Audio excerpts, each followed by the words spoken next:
Okay, this is the first lesson. Lesson number 1.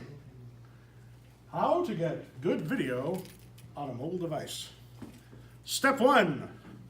You're holding it wrong. When you want to take video on a mobile device, you have to consider how are other people going to look at that video. And pretty much every single time, you'll end up seeing it in landscape form. Turn it to landscape. Additionally, how much did this thing in your hands cost you? This was $1,000. I paid it all up at once because it was my Christmas present to myself last year. So good. It's like my third child. I love it. I don't love it as much as my other two, but I play with it a lot more.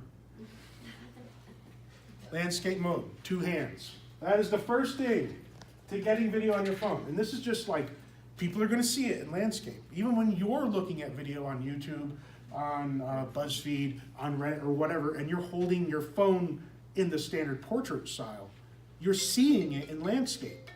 That's how it comes. So, landscape plus 2 hands. Costs money. Next.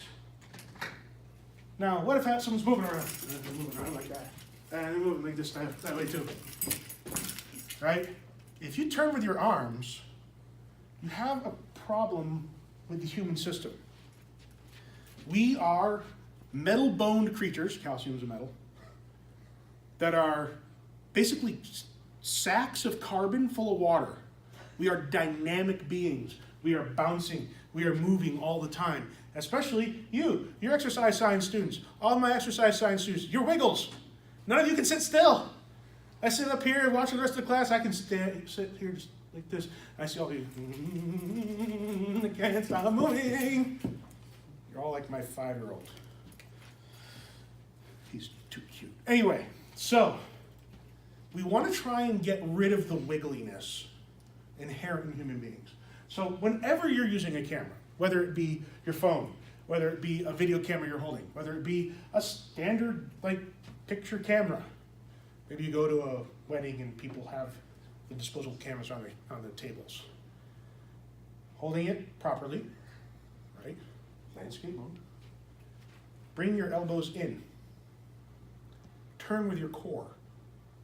I'm not moving the phone because when I do that, you probably can see it. Well, or you could go out of that. Go back there. If I move it like this, it wiggles. It jiggles. My hands are moving. My arms are moving. There's a dynamic system. It's all rubber bands and water. Bouncy. You pull your elbows in, you turn with your core, it becomes much smoother. That's because you're engaging more muscles. You're engaging your core muscles, which are large, long strand muscles. It makes it much more smooth. So, elbows in, turn with core.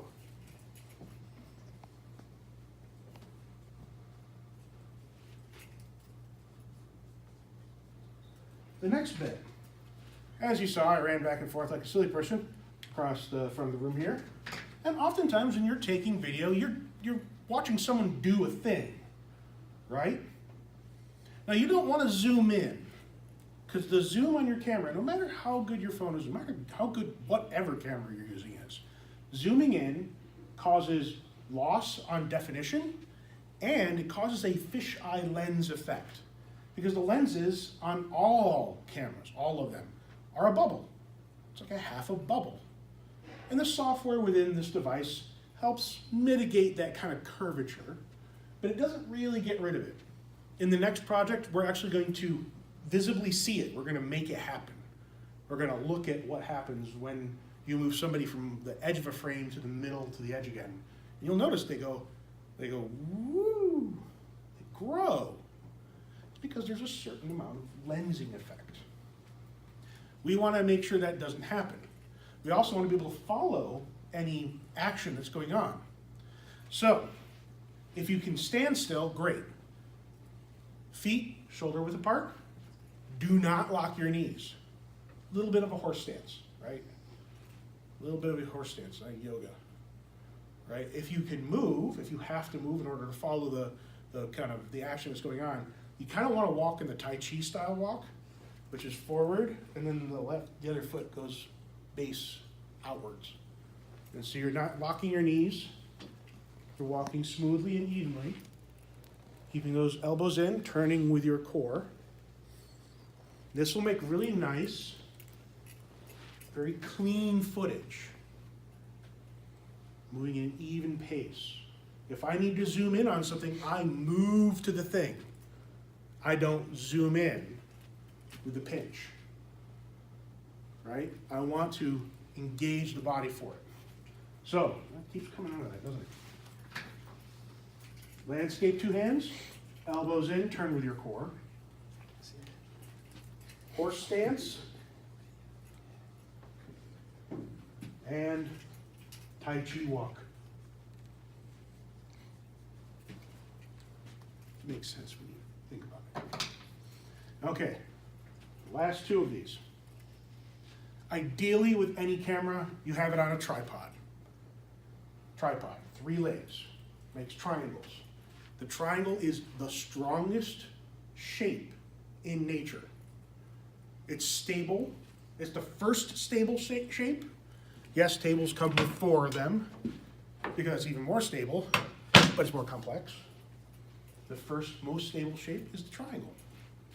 So if you can, you want a tripod. Well, you probably don't have one.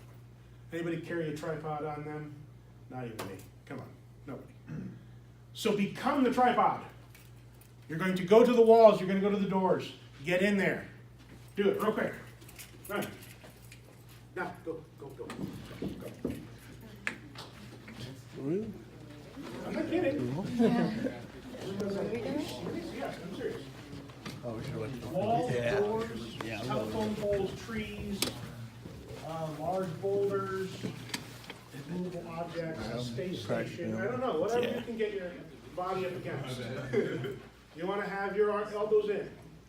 You want to put one shoulder or the back of you into said item, into the wall, not into the door, into the door jamb, right? In the door jamb here, I'm going to take this foot straight down. All my weight's going this way. Other foot out. I am making a triangle. I am letting all of my body, all of my weight, go into this. If I'm doing it here, same thing. I got one heel against the wall, one foot out, shoulders against the wall. I'm keeping my elbows in, I'm turning with my core. I'm letting the wall absorb the bounciness. I'm taking the me out of the equation. So if you have the ability to stay still, find a wall, find a tree, find a doorway, lean up against it, become the tripod. Quick, back to your desk.